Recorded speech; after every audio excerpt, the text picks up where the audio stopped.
We are very excited. Why? Because Oprah's here. There's only one to reveal her newest book club selection, only on CBS Mornings. I have to say, we love when that happens. So, Oprah, drum roll, please. Drum roll, please. Drum roll. Thank you. The book is called The Tell. The Tell. The Tell by Amy Griffin. And you chose it, why? I chose it, well, first of all, because... Well, Amy Griffin is here. Amy Griffin is here. Yes. I chose it. You know why I chose it. You were reading it, and I said, and you were telling me about it, and I said, that's a book that I should be reading, so give me that book right now. And she took it from, but normally when I'm reading something I recommend it, she doesn't pay any attention to me. That's so right. This is We extraordinary. have very different styles. Yeah, we have very different But styles. I love this book. Why did you? Because number one, it's a memoir, and it's a memoir about keeping secrets and how secrets leave you in shame, and how once you are able to open up the aperture of your life experience and reveal that secret, then it's empowering to you. And I think this book is going to help so many other, I do too. particularly people who have suffered any kind of abuse or any kind of shame, reveal for themselves. I know, Amy, let's bring you in this conversation. Number Amy. one, I love the title, The The Tell. Tell. Yeah, congrats. And the Tell means so many different things to you. Tell us what it means specifically to you and why you want to tell the story now. Now, well, first of all, thank you. This is such a surreal moment. It's so surreal to me because this has been such a long process in the telling. And there were so many tells both within my body and my brain and my mind and my relationships. And now to go through the process of writing the book is really what the story is all about. I'm able to share my truth, and it's so freeing to do so. Mm-hmm.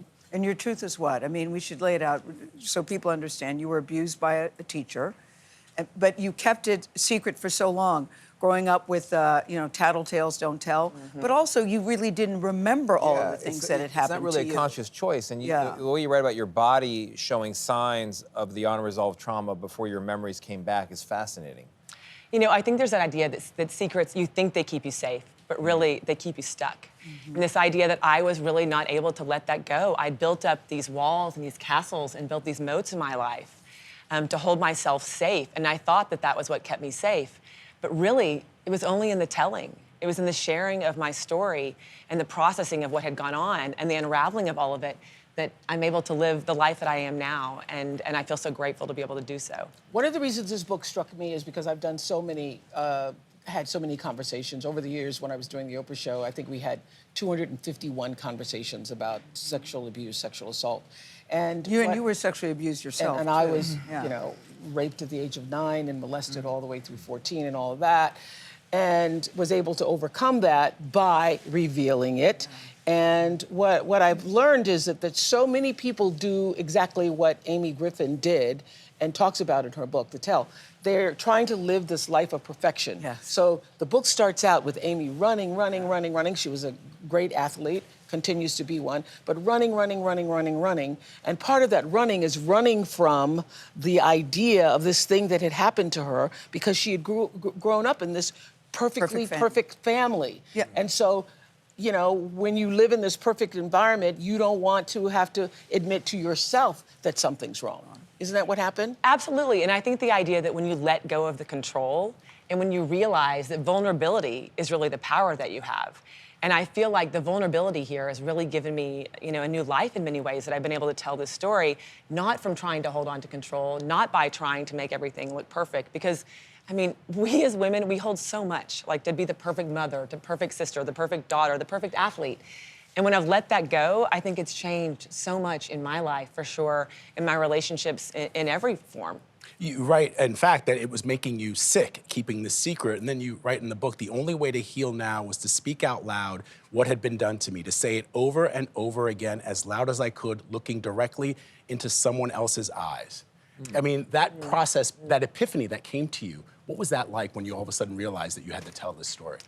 I think that really the word that I can think of is surrender. I surrendered to all of it. And in the telling, to first be honest with myself, and then go tell the story to my family and my friends. And every time I opened up and told the story, there was, a new freedom within me, and there was compassion with myself. It was the first time I'd given myself permission to do that. I had locked it all away. And I'm just really grateful that I did. I'm grateful that I leaned in to do that.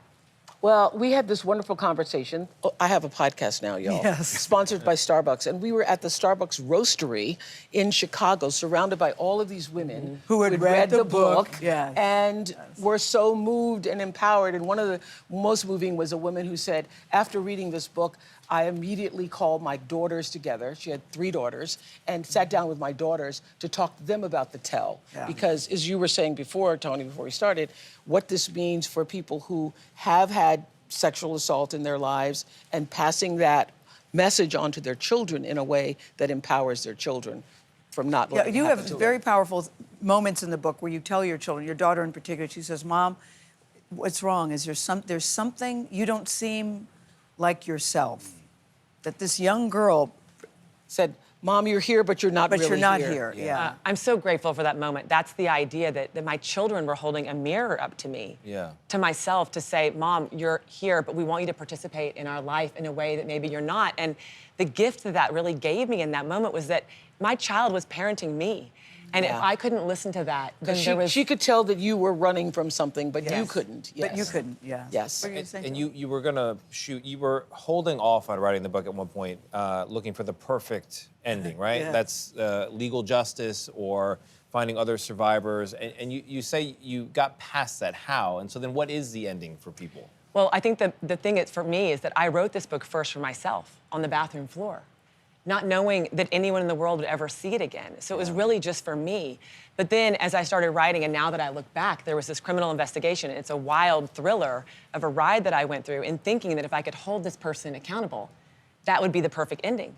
But in the process of writing the book, I realized the perfect ending was actually to go and investigate myself. And that was the only way that change was really gonna happen. Yeah, because he still has not been held accountable. He's still... You know, and yes, he has not been held accountable, but I did everything I could to hold him accountable. Yes. And the thing I can say is, this is not his story. Yeah. It's The yours. real tell It's is for you. yours. yours. It's The real yours. tell. It's My your story. book, and the book itself is the ending. That's a very powerful line, Amy. This is not his story. I know, and I can see why it resonated with Oprah. So bravo, congrats. Congratulations. Congrats Congrats to you. Amy so Griffin and grateful. Oprah Winfrey, we thank you both. People will be grateful after they read this book, too. The Tell is on sale today, wherever you like to buy your books. Check out cbsmornings.com for a reader's guide and a free excerpt from the book just for you. And you can watch Amy Griffin's conversation with Oprah on what? You got a what? I got a podcast. It's available on where? Available on YouTube, sponsored by Starbucks. Wherever you get your podcasts.